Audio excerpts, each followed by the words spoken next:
Uh, I try not to create a scene, but I made a lot of scenes in the club. And my friend said, yung magaling sa club, you are seriously fucked up.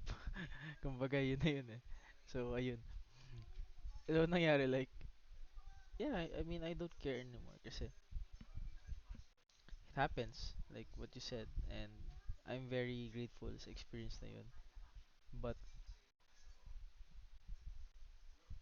I want it more, but hindi na lang siya gigil.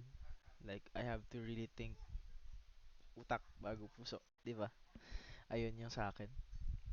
And yeah, back to reality, I guess. Ayun lang naman, Ate Kat. And sorry, ganito lang yung voice ko or yung reactions ko and yung video ko, but still I'm so happy. And thank you po. I love you so much. Miss you po. God bless po.